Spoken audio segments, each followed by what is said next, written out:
बीबी सन में क्या हो रहा बॉस, बड़ा sensational revelation, Mossad has done impossible again. एक प्लॉट था बीबी नेतन्याहू के बेटे अमेरिका में रहते मियामी में, उनको वहां एलिमिनेट करने का, और इनको लगा वो वहां मियामी की बीच पे कुल्फी खा रहे होंगे, हम जाएंगे और ठोक के वापस आ जाएंगे। अब क्या करें, दिमाग तो इनका इतना ही चलता है।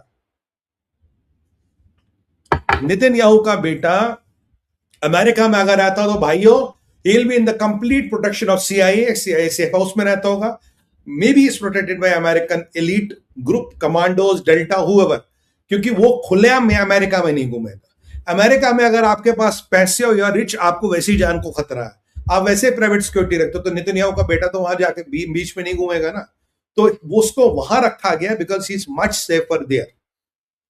एक प्लॉट बनाया गया जिसको again the twist of the story is कि ये प्लॉट मुश्तबा खमेनी ने अप्रूव किया, और यह बताया जाता कि मुश्तबा खमेनी उस मीटिंग में बैठे थे जिसमें प्लॉट में ये डिसाइड किया गया कि नेतन्याहू के बेटे को एलिमिनेट करना है, बदला लेने का इमाम खमेनी का।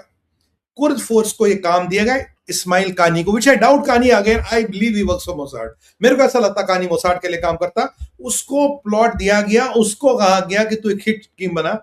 इन्होंने हिट टीम्स आइडेंटिफाई की 2-3 कंट्रियों में, हर एक को मॉड्यूलर काम दिया, तू इतना करेगा, तू इतना करेगा, तू इतना करेगा, and nobody knows what the full plot is. इस सारी टीम को आइडिया था कि नेतन्याहू का बेटा जो अमेरिका में रहता उसको एलिमिनेट करना। Teams were set in motion, Mojtaba approved the plot and best of the Kurd force.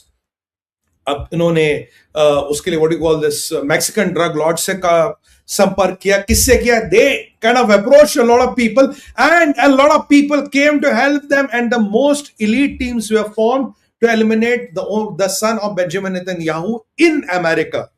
और मोसाद की ग्रेटनेस देखिए, मोसाद ने ना ही प्लॉट का पता लगाया, ना ही एलिमिनेशन रोका। Obviously CIA was involved. I think CIA was a Delta would be involved. I don't know who were involved. But उन सारी टीम्स को टेक केयर कर दिया। टेक केयर समझते हैं ना? सीधा DTH की टिकट काट दी सारी टीम्स की। All the teams, all the modules, all the members.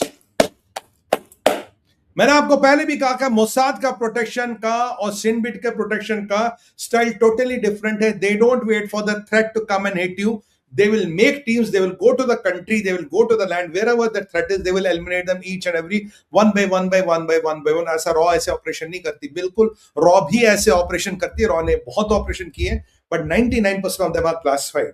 Raw भी ऐसे ऑपरेशन करती है, कंट्री में जाके थ्रेट्स को एलिमिनेट करती है राष्ट्रीय सुरक्षा के लिए। तो ये थ्रेट, ये टीम्स जो ईरान ने बनाई थी, जो इसमें संलग्न थे, जिस कंट्री में, जिस नेशनलिटी में, Mossad has disposed of everybody.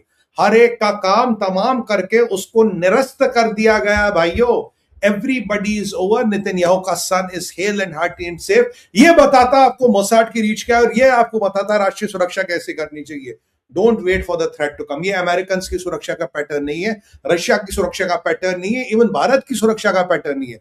Bharat ऐसे सुरक्षा, the only country which does this is Israel. They go there, eliminate the threat and come back, and they don't let the threat to become a problem.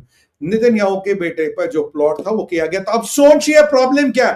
Problem ये, the war is getting personal. Ivanka को मारने के लिए उन्होंने बंदा भेजा, American ने पकड़ लिया।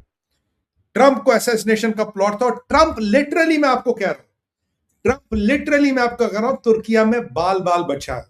He was lucky to leave Turkey alive. Tayyip Erdogan would have not wanted it, but he was lucky to leave Turkey alive. Trump Türkiye में बचा। इवांका को मारने का प्लॉट, ट्रंप को मारने का प्लॉट, मेलेनी को मारने का प्लॉट, या तो खबरें ये भी आ रही, बैरन ट्रंप को मारने का प्लॉट भी है, और ट्रंप के और बेटों को भी मारने का प्लॉट है जो उसके बच्चे हैं। यहां नेतन्याहू के बेटे को मारने का प्लॉट। अगर आप समझिए, it is now getting goddamn personal. आप लीडरों को नहीं, उनके परिवारों को एलिमिनेट कर रहे हो, तो ये लड़ाई पर्सनल हो चुकी है सर। और जब लड़ाइयां पर्सनल होती है, उनका कोई समाधान नहीं निकलता। पाकिस्तान हो, मुल्ला मुनीर का बाप आए, उसका दादा आए, कुछ भी नहीं होगा। अब ये लड़ाई एंड तक जाएगी। पाकिस्तानियों, उस दिन तुमने अपना आखिरी सट्टा खेल दिया, अब तुम धोबी के कुत्ते बन के घूमोगे। क्यों घूमोगे वो अभी बताने वाला हूं। चाइना, रशिया, ये एंगल क्या बॉस?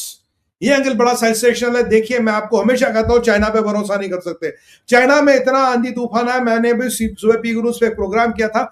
10,000 से मतलब 1000 से 10,000 लोग सिर्फ एक विलेज में स्लाइड आने से मर गए, मड स्लाइड आ गई, पहाड़ खिसका, लोग मरे, nobody is bothered. China में हजारों लाखों लोग मर रहे with the natural calamities, nobody is bothered. But China से ट्रंप ने पंगा लिया और चाइना ने हिट किया। मैंने आपको बताया था ट्रंप से चाइना ने क्या पंगा लिया। ट्रंप ने बोला कि चाइना ने अमेरिका के इलेक्शन को इंटरवीन किया, वोटर्स को मैनिपुलेट किया, ईवीएम्स को हैक किया। वुहान वायरस की सच्चाई सामने आ गई। वुहान वायरस में क्या हुआ, वुहान से किसको जाने दिया, वुहान में किसी को नहीं जाने दिया, और ये वायरस जो था how did it travel the whole world. जब ये ट्रंप ने क्लासिफाई कर दिया, और ट्रंप ने कहा जो इससे पहले who जिनताओ told everybody what is it about. Xi Jinping ने चीजों को छुपाया, शी जिनपिंग ने नहीं बताया व्हाट हैपेंड। और मैंने आपको कहा था ये सीधा सीधा निशाना है शी जिनपिंग पे, और चीनियों को अपने बादशाह का अपमान बर्दाश्त नहीं होता। Chinese don't like their king to be insulted because the top face of the top man is everything in Chinese culture. और आप देखिए चाइना में इतनी त्रासदी होती है, इतने हजारों लाखों लोग मर रहे हैं। चाइनीज कम्युनिस्ट पार्टी से एक स्टेटमेंट नहीं, बल्कि ईरान की तरह media gagging, information warfare, great wall, supernet, हर चीज को गायब करो। और जो चाइनीज और आईआरजीसी में एक ही चीज कॉमन है, they don't control the country, they control the people. लोग उनके होस्टेज हैं और इनके आधार पर सरकारें चलती है। ट्रंप ने जो बयान दिया था, मैंने कहा शी जिनपिंग मुझे नहीं लगता सितंबर में आएगा, और सर एग्जैक्टली वही हुआ। With in 48 hours of that एक प्रिसाइज स्ट्राइक होती है जॉर्डन में। आज अमेरिका की इंटेलिजेंस, आज अमेरिका के एक्सपर्ट्स ये मानते हैं ये जो हिट हुआ जॉर्डन में, this was not possible without precise satellite Intel, without precise military Intel जो चाइना ने इनको दी है। क्या इसमें रशिया भी संलग्न था?